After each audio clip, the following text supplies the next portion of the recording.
সবাইকে শুভ দুপুর জানিয়ে আমি ঘাটাল থেকে হাসি খুশি মিঠুদি আজ তোমাদের কাছে চলে এলাম আমার ঘাটালে বসে সব বান্ধবীদেরকে নিয়ে কেমন করে গঙ্গা স্নান করেছি তারই ভিডিওটা নিয়ে। গতকাল ছিল মৌনী অমাবস্যা, তো ওই পুণ্যতিথিতে আমার খুব শখ জেগেছিল গঙ্গা স্নান করব। ফোনে যোগাযোগ করে সবাই চলে এলাম।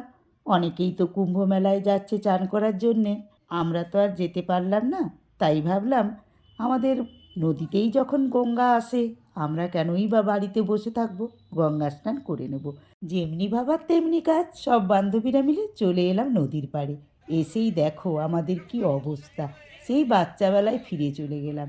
একটা বট গাছের ঝুড়ি নেমেছে, সবাই মিলে আমরা দোল খাচ্ছিলাম। তো আরও একটা ঘটনা ঘটে গেল জানো তো বন্ধুরা।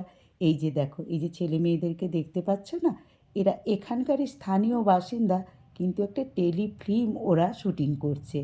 তো আমরাও সেই সময় হাজির হয়ে গিয়েছি। তো ওরাও আমাদেরকে বলল, জেঠিমা তোমরাও আমাদের সাথে সাইডে দাঁড়িয়ে পড়ো দর্শক হিসেবে, আমাদের এই ছোট্ট টেলিফিল্মটাতেও দর্শক বেড়ে যাবে। তো আমরাও দাঁড়িয়ে পড়লাম, ওদের সঙ্গে শুটিংও করে নিলাম একটুখানি। জানো তো বন্ধুরা, খুব মজা করেছি আমরা নিজেদের মধ্যে। আর নদীতেও জোয়ার আসতে একটু দেরি করছিল, যেহেতু তার আগের দিন সন্ধেবেলা থেকে অমাবস্যা পড়ে গেছে, তাই একটু জোয়ারটা দেরি করে আসছিল। তো আমরা অপেক্ষাও করছিলাম, সেই ফাঁকে ছবিও তুলছিলাম। এই যে দেখো বন্ধুরা, নদীর জলটা প্রায় একেবারে স্থিতিশীল হয়ে গেছে, এবারেই জোয়ার আসবে।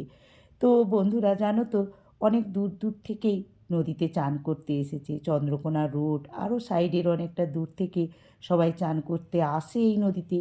যেহেতু এই নদীতে গঙ্গার জোয়ার আসে, তাই এই নদীটাও গঙ্গা নদী। তো বন্ধুরা, আমরা এবারে জোয়ার এসে গেছে, চান করে নেব। ওই যে দেখো দূরে ব্রিজে কেমন বাস চলে যাচ্ছে। আমাদের চান করা হয়ে গেছে, আমরা চেঞ্জও করে নিয়েছি। তো বন্ধুরা, এবারে বাড়ির পথে একে একে আমরা রওনা দেব। তো বন্ধুরা, আমার এই ঘাটালে বসে শিলাবতী নদীতে গঙ্গার চানের ভিডিওটা তোমাদের কেমন লাগলো আমাকে জানিও, কিন্তু ভালো লাগলে লাইক করে শেয়ার করে দিও। আর নতুন বন্ধুরা যারা এখনও আমার চ্যানেলটিকে সাবস্ক্রাইব করোনি, তাদের কাছে আমার একটাই আবেদন, আমার এই চ্যানেলটিকে সাবস্ক্রাইব করে দিয়ে আমার পাশে থেকে আমার পরিবারের বন্ধু হয়ে যেও। তো বন্ধুরা চলো, এবারে বাড়ির পথে রওনা হয়ে গিয়েছি। অনেকটা দেরিও হয়ে গেছে, প্রায় 2:30 বেজে গেছে। তো বন্ধুরা দেখো, সন্ধ্যাবেলা আবারও আমরা মায়ের মন্দিরে চলে এসেছি। তখন মায়ের মন্দিরে প্রণাম করা হয়নি, সেই জন্য আমরা সন্ধ্যাবেলা আবারও চলে এলাম মন্দিরে প্রণাম করব বলে। সেই সাথে তোমাদেরকে মায়ের দর্শনও করিয়ে দিলাম। তো বন্ধুরা, আজকে এইটুকু। পরের ভিডিওতে আবারও দেখা হচ্ছে, কথা হচ্ছে। টাটা।